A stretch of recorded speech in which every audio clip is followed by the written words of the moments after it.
Governor Mira Vasquez stood at the tall window of her office and looked out at the city she had helped build over the past 15 years. And the twin suns of Kepler 442 were setting behind the mountains, painting the sky in shades of orange and purple that still took her breath away. Even after all this time, New Anchorage was beautiful, she thought, and it was home to more than 1 million people who had traveled 6 months through the darkness of space to start a new life on this distant world.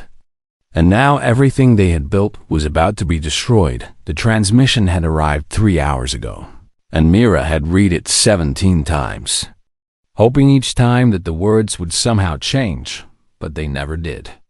And the message from the Galactic Council was clear and cold and final. The Council has reviewed your request for military assistance against the Vethkai Dominion, the message had said, and after careful consideration, we have determined that intervention would not be in the best interests of galactic stability, and we advise your colony to consider peaceful negotiation with the Dominion forces. Peaceful negotiation. Mira thought bitterly, and she wanted to laugh at how absurd those words sounded, because everyone in the galaxy knew what the Vethkai did to the worlds they conquered. And there was no negotiation with monsters who saw other species as nothing more than slaves and resources to be harvested. Her assistant, a young man named Thomas Chun, knocked softly on the door and entered without waiting for a response. And his face was pale and his hands were shaking slightly as he held another data tablet. "Governor," he said quietly, "the Council's ambassador has sent a follow-up message, and I think you need to see it." Mira took the tablet and read the new message, and each word felt like a knife sliding between her ribs.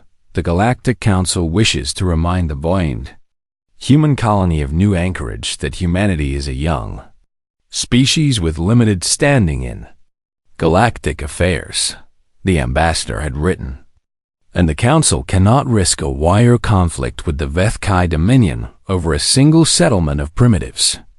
And we suggest that your people accept their fate with dignity. Accept their fate with dignity. Myra set the tablet down carefully on her desk because she was afraid that if she held it any longer she would throw it through the window. And she took a deep breath and tried to steady herself. "Thomas," she said, "how long until the Vethkai fleet arrives?" "Our long-range sensors estimate 3 weeks," Thomas replied. "And intelligence reports suggest their force numbers at least 3,000 warships. Maybe more. 3,000 warships against their 12 patrol frigates." Mira thought, and the math was so hopeless it was almost funny. Except nothing about this situation was funny at all. "What about Earth?" she asked, even though she already knew the answer. "Have we received any response from Terran Command?" Thomas shook his head sadly, and the hope in his eyes flickered and died. "Earth is 6 months away by standard FTL travel," he reminded her. "And even if they sent help the moment they received our distress signal, they would arrive long after the Vethkai have finished with us." Myra nodded slowly and turned back to the window. And below her she could see the streets of New Anchorage coming alive with the evening activity. And families were walking to restaurants, and children were playing in the parks. And shopkeepers were closing their stores for the night. And none of them knew yet that their world was about to end. She thought about the people who had built this colony. And she remembered the first settlers who had arrived 20 years ago with nothing but hope and determination. And she thought about the farmers who had learned to grow crops in alien soil, and the miners who had dug deep into the mountains for precious metals, and the teachers who had built schools for the children, and the doctors who had healed the sick, and all the ordinary people who had turned a barren world into a home. They deserved better than this, she thought, and they deserved to be protected by a galaxy that had promised them safety and peace. And instead they had been abandoned like unwanted children, left on the doorstep of a burning building. "Call a meeting of the Colonial Council," Myra said finally, "and tell them to be in the assembly hall in 1 hour. And after that I want you to prepare a broadcast for the entire colony. What are you going to tell him?" Thomas asked. Myra was quiet for a long moment. And when she spoke, her voice was steady and strong, even though her heart was breaking. "I'm going to tell them the truth," she said, "because they deserve to know what is coming. And they deserve the chance to decide how they want to face it." The Colonial Council meeting was short and brutal, and Mira did not soften her words or offer false hope. And she told them everything about the Vethkai fleet and the Council's abandonment and the impossibility of rescue from Earth. Some of the Council members wept, and others sat in stunned silence, and a few grew angry and demanded that something be done. But in the end, they all came to the same terrible conclusion that Myra had already reached. They were alone, and no one was coming to save them, and they would have to face the darkness by themselves. 2 hours later, Mira stood on a platform in the central square of New Anchorage, and around her were gathered thousands of colonists who had come to hear their governor speak, and millions more were watching on screens throughout the colony. The crowd was silent and afraid, and Myra could see the fear in their eyes. And she wished more than anything that she had better news to give them. "My friends," she began, and her voice carried across the square and into every home and every building in New Anchorage. "I have called you here tonight because you deserve to know the truth about our situation, and I will not insult you with lies or empty promises." She paused and looked out at the faces of her people, and she saw parents holding their children close, and elderly couples gripping each other's hands, and young people trying to be brave even as their world crumbled around them.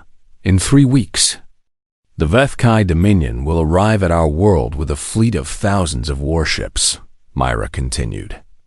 "And they intend to conquer us and enslave us and take everything we have built.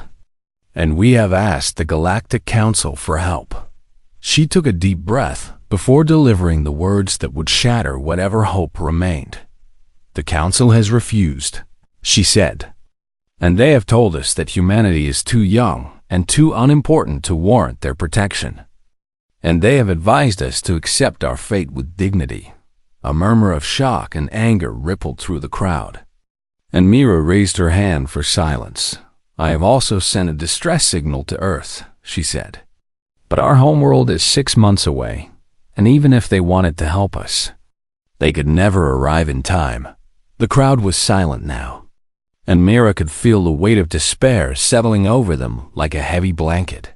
"So this is where we stand," she said. "Alone at the edge of explored space, abandoned by a galaxy that promised to protect us, facing an enemy that shows no mercy to those it conquers." She paused again and straightened her shoulders, and when she spoke again, her voice rang with fierce determination. "But I did not come here tonight to tell you to give up," she declared. "And I did not come here to tell you to surrender, because we are human beings and we do not go quietly into the darkness." A spark of something like hope flickered in the eyes of the crowd. "We may be alone," Mira continued, "and we may be outgunned and outnumbered, and we may have no chance of victory. But we still have a choice about how we face our end, and I choose to fight." A cheer rose from somewhere in the crowd, and it spread like wildfire until the entire square was roaring with defiance. "Let the Vethkai come," Myra shouted over the noise. "And let them see what happens when they threaten human beings. And let them learn that even when we are abandoned, even when we are forgotten, even when no one believes we can win, we never stop fighting." The crowd erupted in cheers and applause, and Myra felt tears streaming down her face, and she knew that whatever happened next, her people would face it with courage. They believed no one would come, and maybe they were right, that they would make the galaxy remember their names.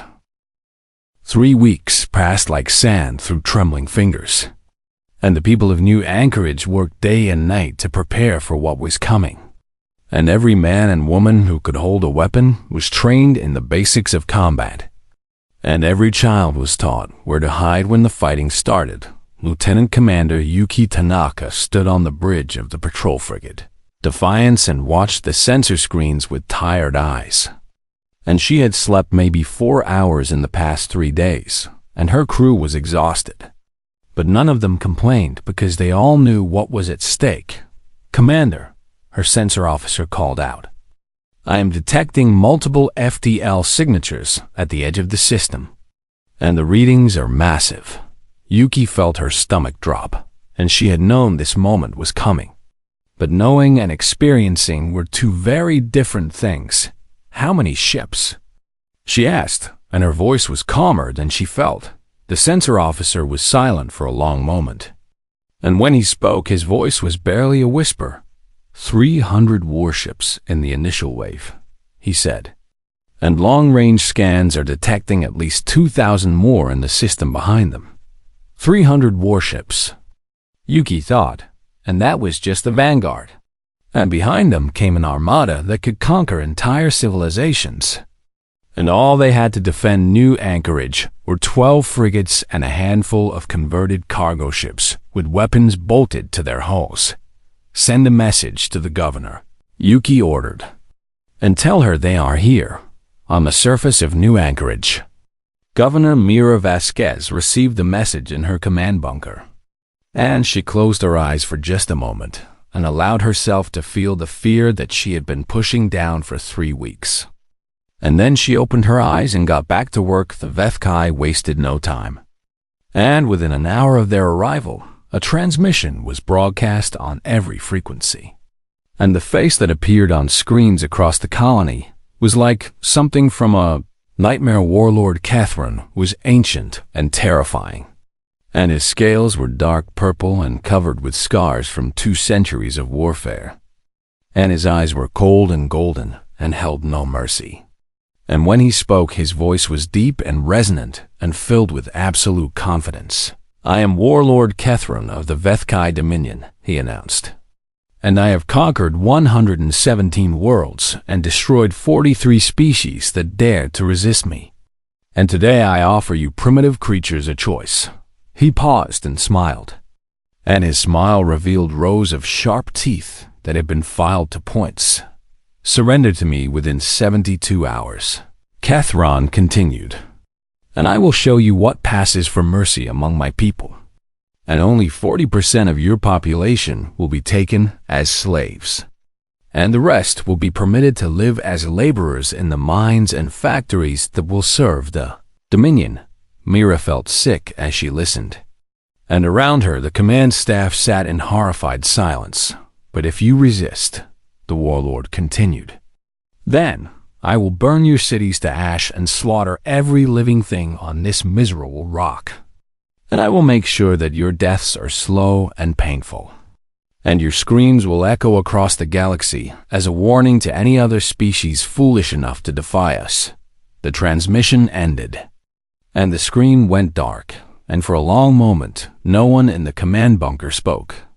"Governor," one of her advisors finally said, "perhaps we should consider accepting his terms, because 40% is better than everyone.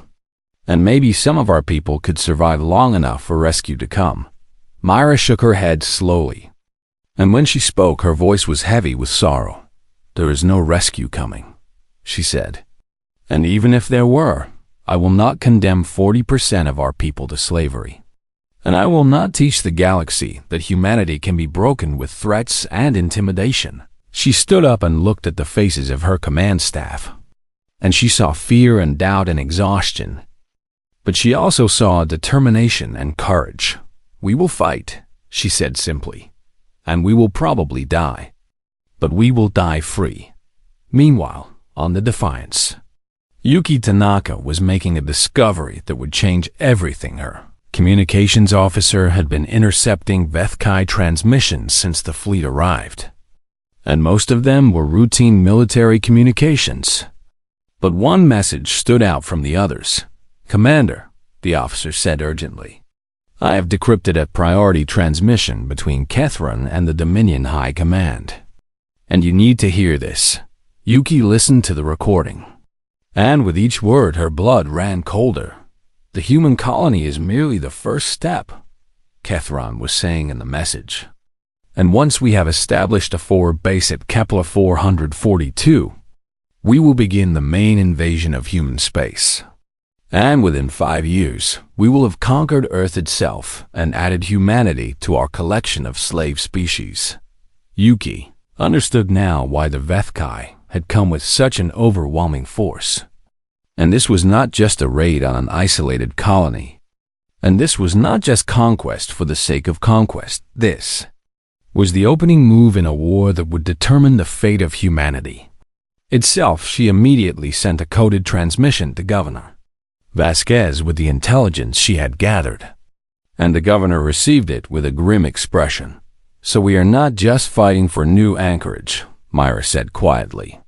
"We are fighting for Earth and for every human being in the galaxy." "Yes," Yuki's voice crackled over the communicator. "And even if we cannot win, we can slow them down and give Earth time to prepare for what is coming."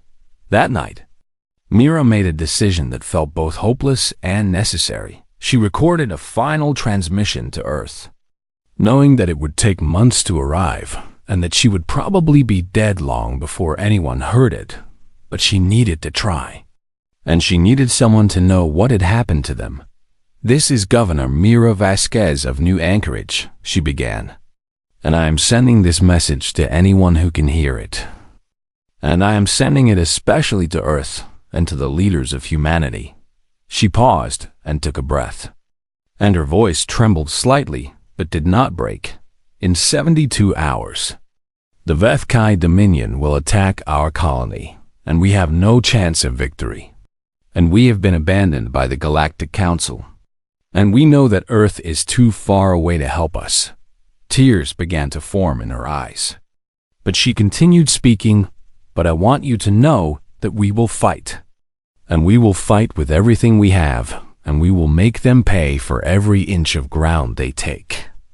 And we will show the galaxy what human beings are made of." She wiped her eyes and looked directly into the camera. "I also want you to know that this is not just about us," she said. "And we have intercepted communications that prove the Vethkai intend to use New Anchorage as a staging ground for a full invasion of human space. And Earth itself is their ultimate target." She leaned forward, and her voice grew urgent and passionate. "So please," she said, "do not let our deaths be meaningless, and use the time we buy you to prepare for what is coming. And build your fleets, and train your soldiers, and make humanity ready for war." She sat back and was quiet for a moment. And when she spoke again, her voice was soft and sad. "I do not expect anyone to come and save us," she admitted, "because we are too far away and there is not enough time. And I have accepted that we will probably all die here." But then something fierce and proud entered her voice. "But if by some miracle this message reaches Earth in time," she said, "and if there is even the smallest chance that someone could help us, then please do not forget about us. And please do not let the galaxy say that humanity abandons its own." She straightened her shoulders and lifted her chin. "This is Myra Vasquez, Governor of New Anchorage, signing off, and whatever happens, we will face it as human beings, with courage and dignity and defiance." The transmission ended, and Mira sat alone in the darkness of the recording room for a long time. Outside, the people of New Anchorage continued their preparations, and soldiers checked their weapons, and engineers reinforced the defensive positions, and families said goodbye to each other just in case. And in the cold darkness of space, 300 Vethkai warships waited like hungry predators, and behind them the full might of the Dominion Armada was preparing to strike. The countdown had begun. And in 72 hours, the battle for New Anchorage would begin. And everyone believed that it would end in death and defeat. But somewhere across the vast emptiness of space, the transmission was racing toward Earth at the speed of light. And sometimes the universe has a way of surprising everyone. Admiral James Okonkwo was 63 years old and had served in the United Terran Defense Command for over 40 years. And he had fought in 3 interstellar conflicts and commanded ships in a dozen engagements. and he thought he had seen everything the galaxy had to offer. But when he read the distress signal from New Anchorage, something inside him broke and then reformed into cold steel. He stood in the war room of Terran Command Headquarters in Geneva, and around him sat the highest-ranking military officers and political leaders of Earth. And on the screen, before them played the transmission from Governor Mira Vasquez. The room was silent as they watched, and some faces showed horror and others showed sorrow, and a few showed something that looked dangerously like acceptance when the transmission ended. Secretary General Chen Wei was the first to speak, and his voice was heavy with resignation. "This is a tragedy," he said slowly. "But New Anchorage is 6 months away by standard FTL travel, and the Vethkai will have conquered the colony long before any rescue force could arrive. And I am afraid there is nothing we can do." Several heads nodded around the table, and Admiral Okonkwo felt a surge of anger that he struggled to contain. "So we do nothing?" he demanded. "We receive a message from over 1 million of our people begging for help, and we simply shrug and say it is too far?" "James," said Fleet Admiral Morrison, who was technically Okonkwo's superior, "I understand your frustration, but the math is the math, and we cannot change the laws of physics, and 6 months is 6 months." Okonkwo shook his head slowly, and his dark eyes were burning with something that made several people at the table shift uncomfortably in their seats. "The math is the math," he repeated quietly. "And is that what we tell the families of the colonists who trusted us to protect them?" He slammed his hand on the table, and the sound echoed through the room like a gunshot. "Is that what we tell the children who are hiding in bunkers right now, wondering if anyone is coming to save them?" He roared. "Is that what humanity has become? A species that calculates the odds and decides that some of our people are not worth fighting for?" The room fell silent, and no one would meet his eyes. Admiral Okonkwo took a deep breath and forced himself to speak more calmly. "There is another option," he said, "and I invoke the Thermopylae Protocol." A gasp went around the room, and Secretary General Chun leaned forward with a shocked expression. "The Thermopylae Protocol has never been used," he said, "and it was designed only for existential threats to human survival. And surely this situation does not qualify." "With respect, Secretary General," Okonkwo replied, "Governor Vasquez's intelligence indicates that the Vethkai intend to use New Anchorage as a staging ground for an invasion of Earth itself. And if that is not an existential threat, then I do not know what is."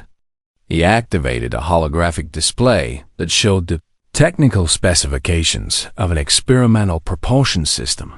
"Our engineers have been working on cascade drive technology for years," he explained, "and it has never been approved for fleet-wide deployment because it is unstable and dangerous and will burn out the engines of any ship that uses it."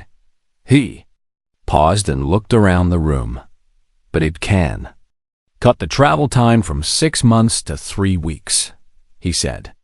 "And 3 weeks might be enough to make a difference." Fleet Admiral Morrison was shaking her head in disbelief. "You are suggesting that we risk our entire fleet on an experimental drive that could leave our ships stranded in deep space," she said. "And for what? A colony that is already lost." Okonkwo turned to face her, and his voice was quiet but filled with iron conviction. "I am suggesting that we remember who we are," he said. "And I am suggesting that we show the galaxy what humanity does when our people are threatened." He pulled up another display that showed the current disposition of Earth's military forces. "We have over 2,000 combat-ready warships spread across the solar system," he said, "and another 400 in various stages of repair and construction. And if we activate every reserve unit and recall every vessel from patrol duty, we could assemble the largest fleet in human history and send them on a suicide mission?" Secretary General Chun asked. "No," Okonkwo replied firmly. "I send them to fight, and yes, some of us will die, and yes, Our ships will be damaged, and our engines will burn out. But we will arrive at new anchorage in time to make a difference." He walked to the window and looked out at the city of Geneva spread below him. "I have read the history of our species," he said softly. "And I have read about the ice ages we survived, and the plagues we endured, and the wars we fought against ourselves. And I have read about the atomic bombs we dropped on our own cities, and somehow found a way to keep living." He turned back to face the assembled leaders. "We are not a species that gives up," he declared. "And we are not a species that abandons our own. And we are not a species that calculates the odds and decides that some lives are not worth fighting for."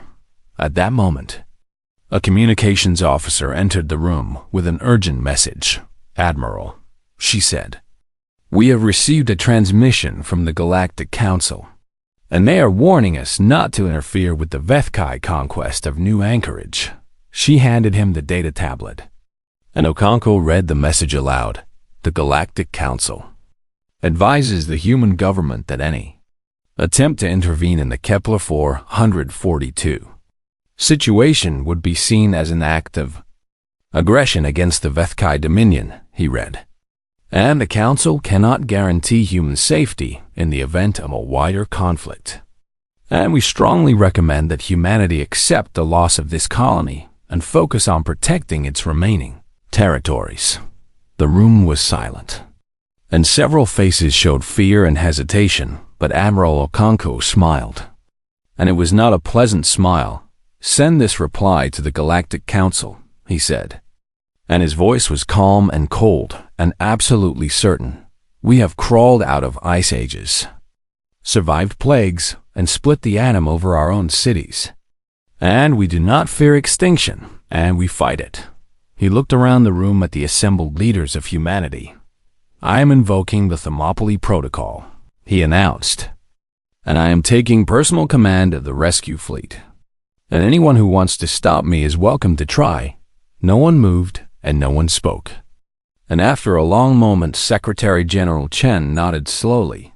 "May God have mercy on us all," he said quietly, "because I do not think the Vethkai will, within hours." The order went out to every shipyard and military base in human space, and the response was immediate and overwhelming from the orbital platforms above Earth.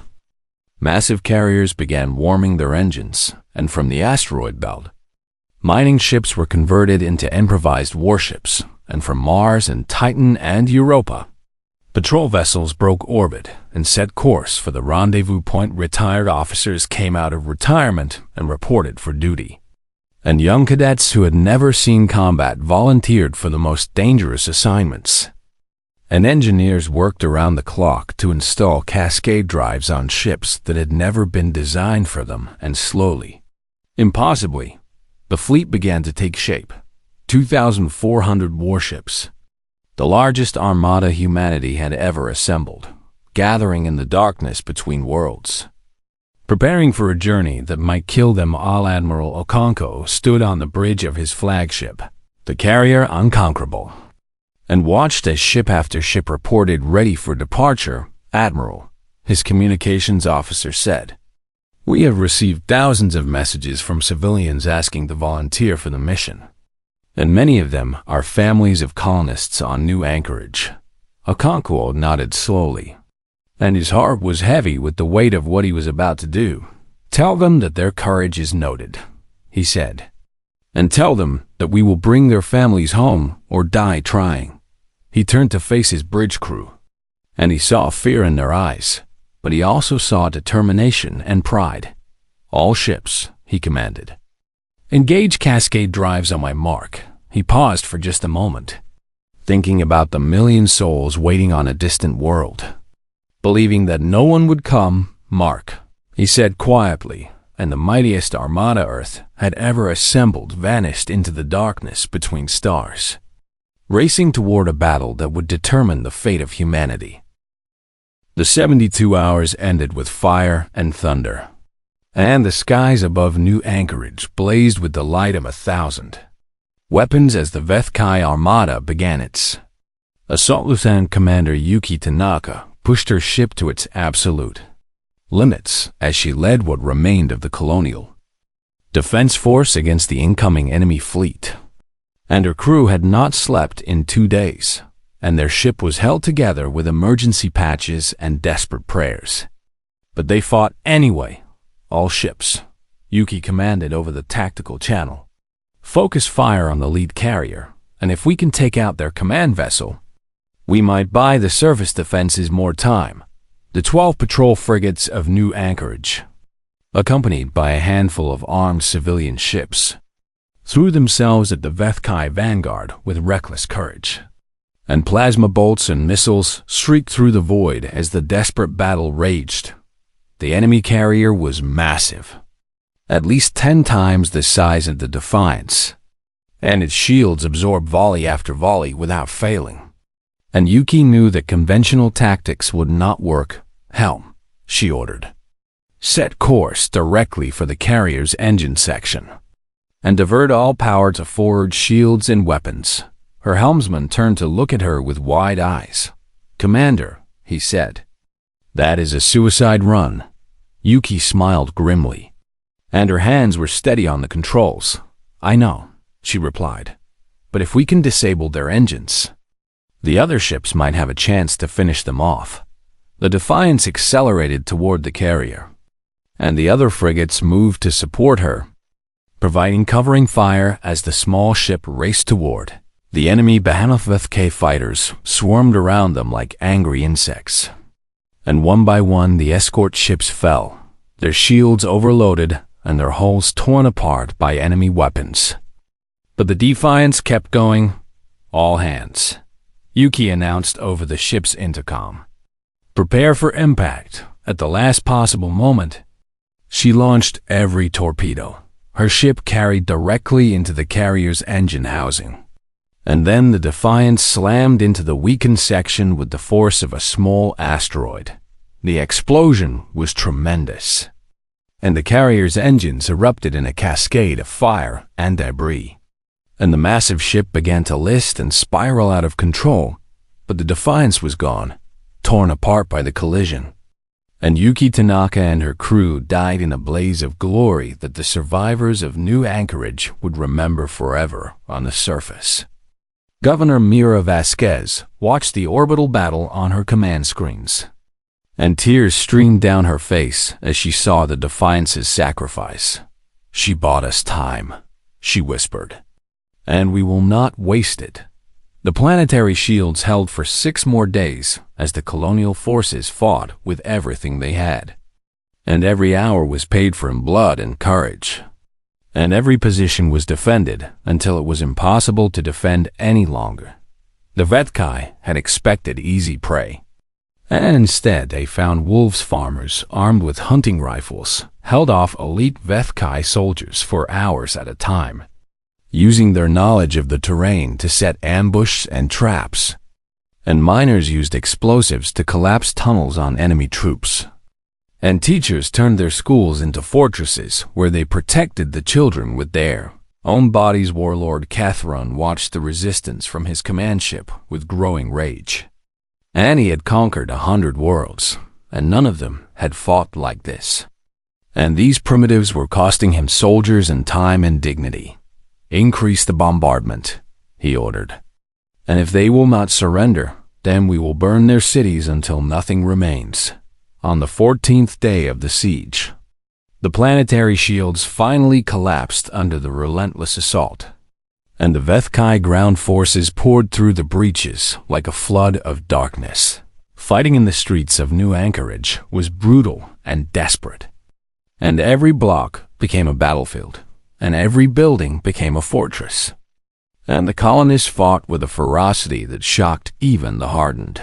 Vethkai warriors Myra Vasquez moved through the rubble of her city, coordinating the defense and helping the wounded, and refusing to give up, even as everything fell apart around.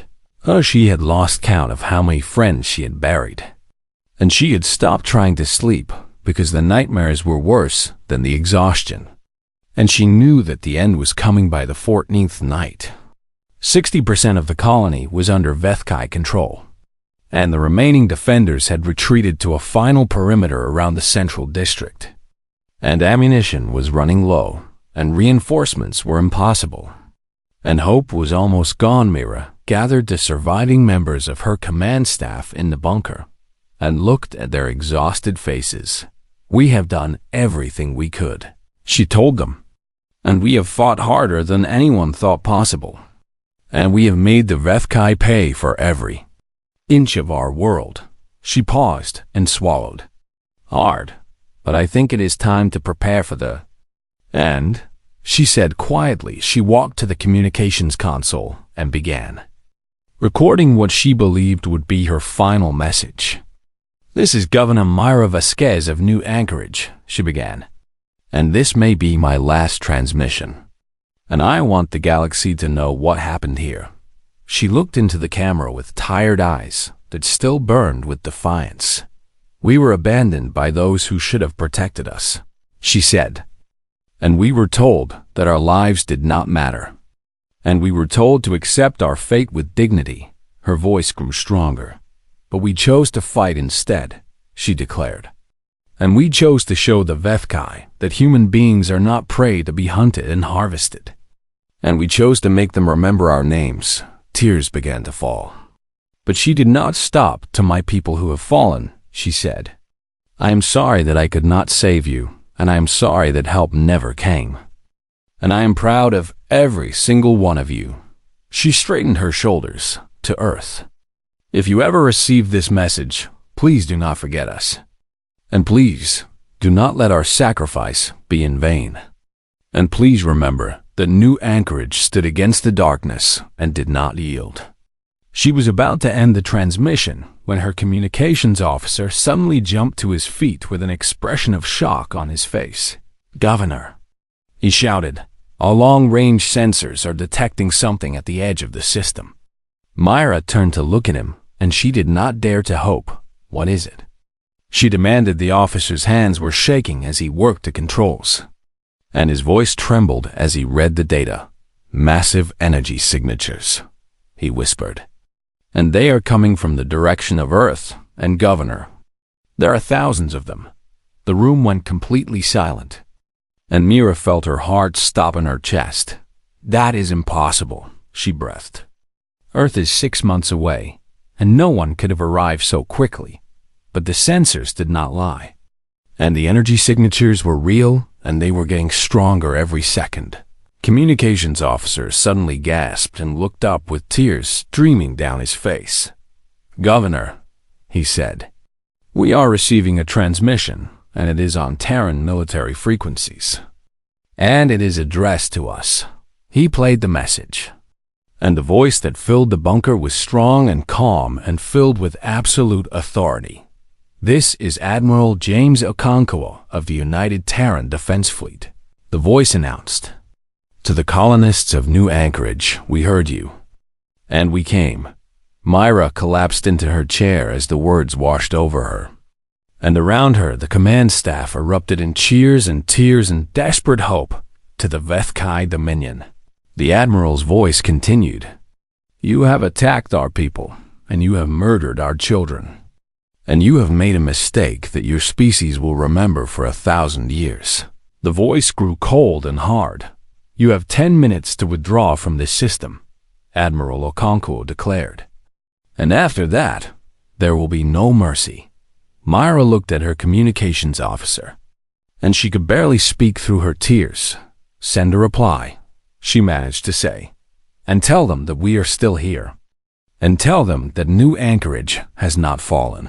She turned to look at the screens, showing the massive energy signatures of the incoming fleet. And for the first time in 14 days, she allowed herself to believe that they might survive. "Tell them," she whispered, "that we never gave up hope and orbit above the planet." Warlord Keth Ron stared at his sensor displays with an expression of disbelief. And for the first time in 200 years of conquest, he felt something he had almost forgotten. He felt fear. The Terran Armada emerged from Cascade Space in perfect formation, and the sight of 2,400 warships appearing out of nowhere would be remembered by witnesses for generations, and their hulls were scarred and their engines were burning out. But they had arrived. Admiral James Okonkwo stood on the bridge of the Unconquerable and surveyed the battlefield, and his tactical officers were feeding him data about the Vethkai fleet. And the numbers were not good, but numbers had never stopped humanity before. All ships. He commanded, "This is Admiral Okonkwo, and today we fight for new anchorage. And we fight for the million souls who refuse to surrender. And we fight to show the galaxy what happens when you threaten our people." He paused and let his words sink in.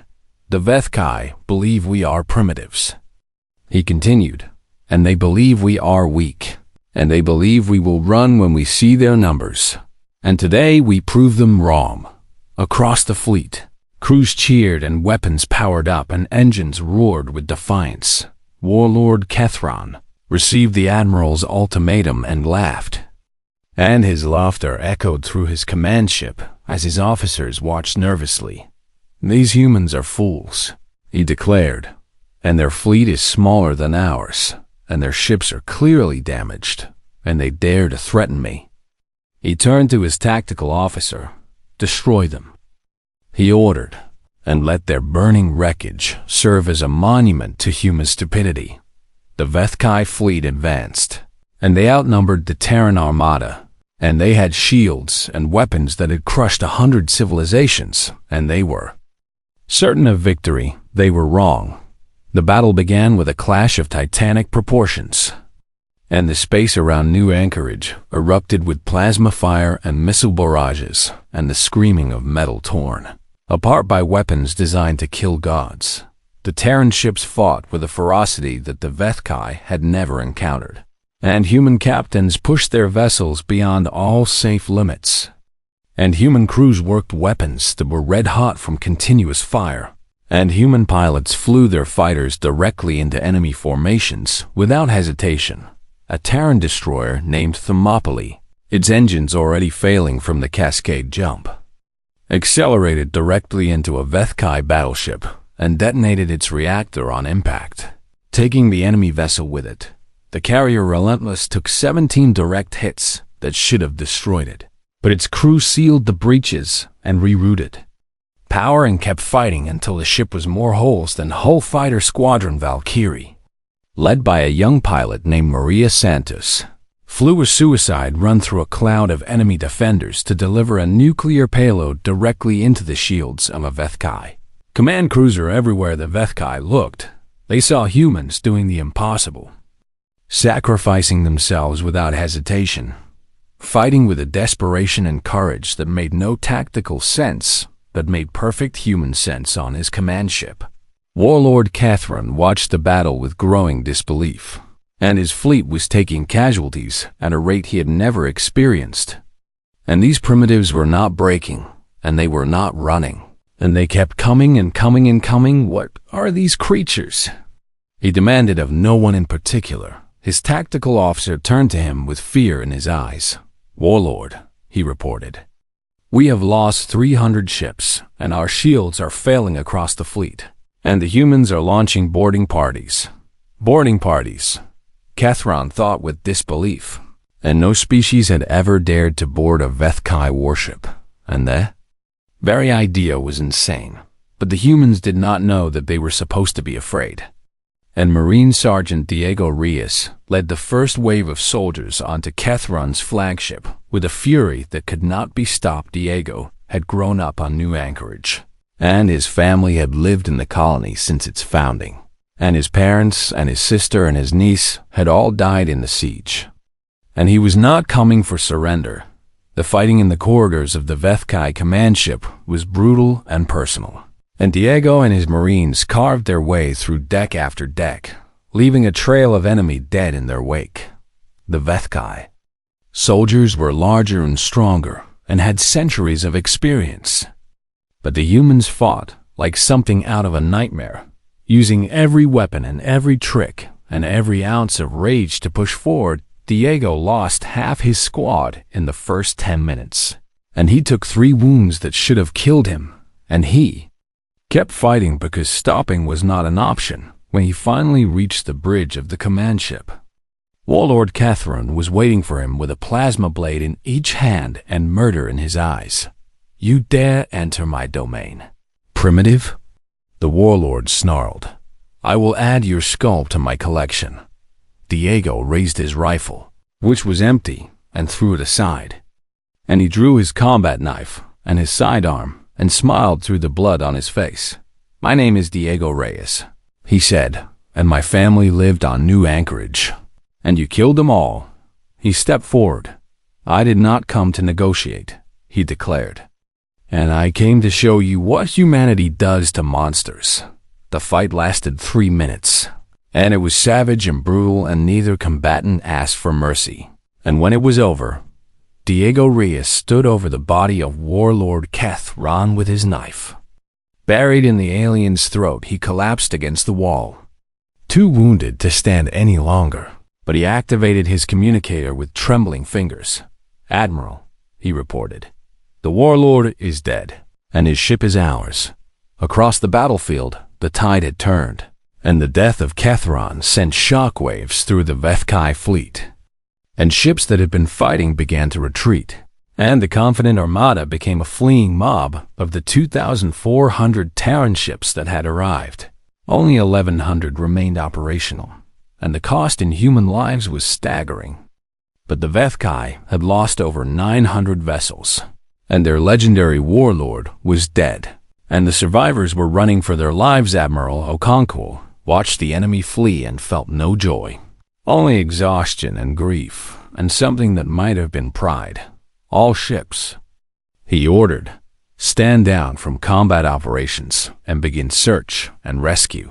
And we need to get medical teams to the surface immediately." He looked at the battered world of New Anchorage below him, and he thought about the 1,000,000 people who had refused to give up. And he thought about the soldiers who had died to reach them and send a message to Governor Vasquez. He added quietly, "And tell her that Earth came for its children on the surface." Mira Vasquez walked through the ruined streets of her city as Terran shuttles descended from orbit with medical supplies and engineers and soldiers. And the sight of so many ships was overwhelming, and she could not stop crying. Admiral Okonkwo came to meet her personally, and he was tall and dignified and looked as exhausted as she felt. "Governor," he said, and he took her hand gently. "On behalf of the United Terran Defense Command and the people of Earth, I am here to tell you that you are not alone anymore." Myra tried to speak, but the words would not come, and she simply held his hand and wept. "You came," she finally managed to say, "and the council said no one would, and we believed them, and you still came." Okonkwo placed his other hand on her shoulder and looked into her eyes. "The council does not understand us," he said quietly, "and they never will, and we are human, and we always come for our own."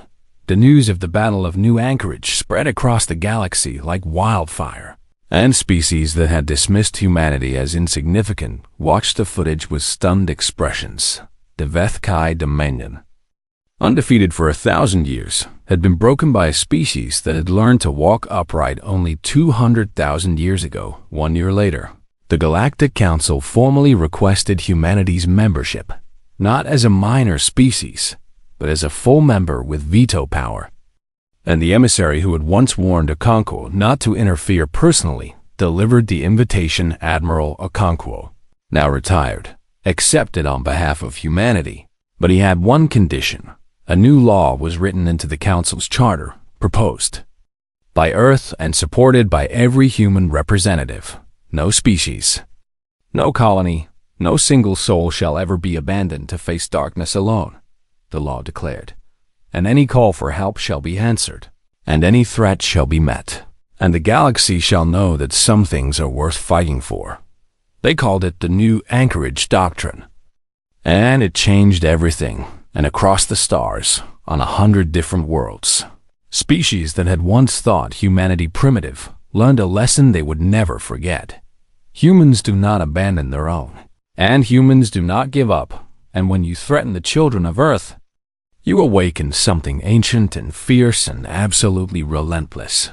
The galaxy would never underestimate humanity again.